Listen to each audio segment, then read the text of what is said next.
जोरदार तालीम से आदरणीय हरिराम जी रणवा का स्वागत करें। मैं सबसे पहले तो रमा जी और मोतीराम जी को ढेर सारी शुभकामनाएं देता हूं और परमपिता परमेश्वर से कामना करता हूं कि जिस उम्मीद के साथ इन सारे सदस्यों ने मिलकर आपको प्रमुख चुना है, ईश्वर आपको ताकत देगा।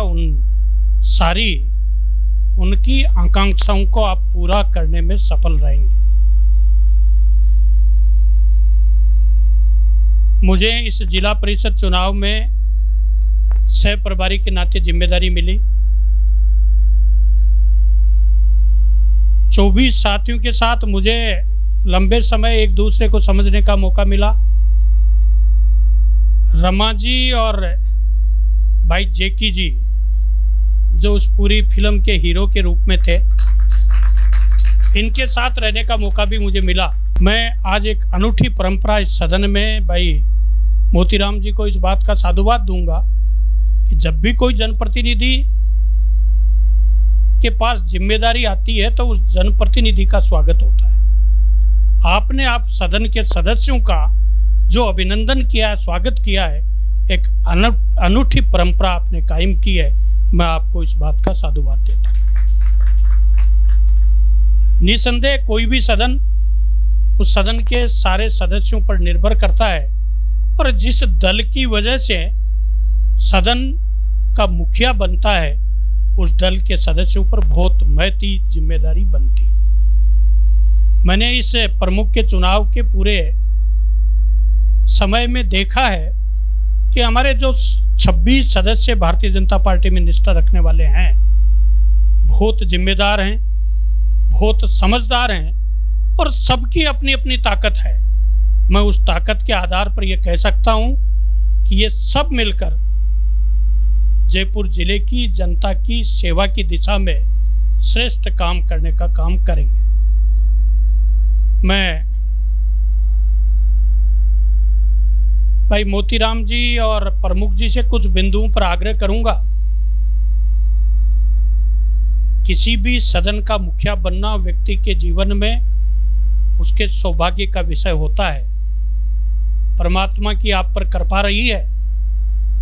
आप एक जयपुर जैसी राजधानी के जिला प्रमुख के रूप में आज इस सदन में विराजे।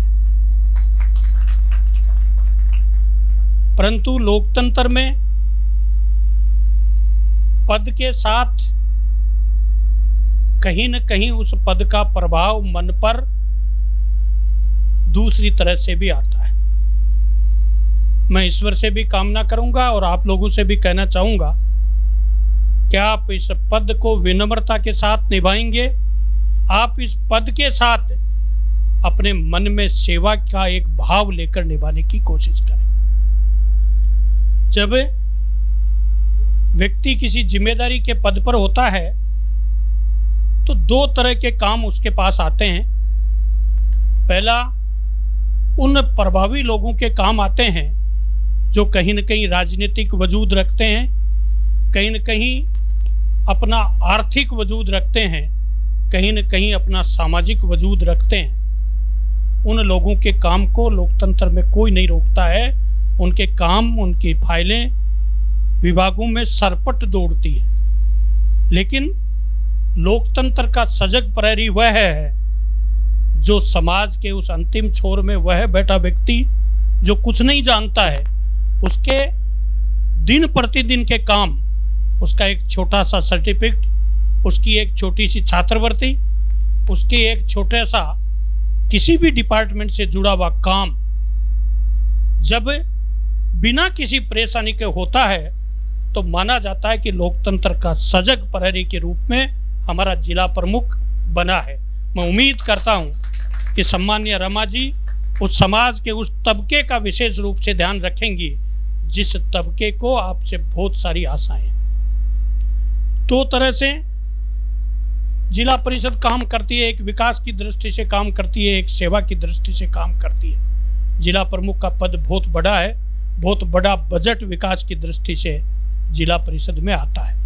बजट का बहुत प्रभावी रूप से क्रियान्वयन आप अपने इस पूरे सदन के सहयोग से करेंगे ही करेंगे, लेकिन इस जिले के आम गरीब उस व्यक्ति को जिसको सरकार की योजनाओं का लाभ मिल सके, भले ही वह राज्य सरकार की योजनाएं हो, भले ही वह केंद्र सरकार की योजनाएं हो। तो मैं तो इतना कहूँगा कि प्रधानमंत्री नरेंद्र भाई मोदी जी समाज के उस अंतिम छोर पर बैठे व्यक्ति को उसको निःशुल्क स्वास्थ्य की सुविधा कैसे मिले, उसको उस गरीब व्यक्ति को छत कैसे मिले, इन सब चीज़ों को समाहित करते हुए गरीब केंद्रित शासन केंद्र की हमारी सरकार चला रही है। उस शासन का लाभ इस जिले के प्रत्येक नागरिक तक पहुंच सके, इस काम को हमारी जिला प्रमुख जी करेंगी। मैं अपने आप को गौरवान्वित महसूस करता हूं कि मुझे इस राजधानी के इस सभागार में हमारे अपने जिला प्रमुख जी के कार्यग्रहण के कार्यक्रम में आप लोगों के बीच आने का मौका मिला। मैं निस्संदेह परमपिता परमेश्वर के प्रति धन्यवाद ज्ञापित करता हूं। सदन के उन सारे साथियों के प्रति धन्यवाद ज्ञापित करता हूं जिनके साथ मुझे लंबे समय रुकने का मौका मिला, एक दूसरे को समझने का मौका मिला। और मैं ये भी कहना चाहता हूं कि मैं किसान मोर्चे के प्रदेश अध्यक्ष के नाते भारतीय जनता पार्टी ने मुझ पर भरोसा किया है। मैं आने वाले 6 महीने में मैं प्रत्येक बूथ तक हमारे किसानों के मध्य भारतीय जनता पार्टी की किसान मोर्चे की टीम पहुंच सके और उस बूथ में बैठे प्रत्येक किसान को प्रत्येक सरकारी योजना का लाभ मिल सके, इस दिशा में मैं काम करने में कारगर रह पाया। तो मेरा आप लोगों के बीच आज चर्चा करना सार्थक रहेगा, ऐसा भरोसा करता हुआ आप सबके उज्जवल भविष्य की कामना करता हुआ और विशेष रूप से प्रमुख जी के भी आगामी श्रेष्ठ भविष्य की कामना करता हुआ मेरी बात पूरी करता हूँ। धन्यवाद। जय हिंद, जय भारत।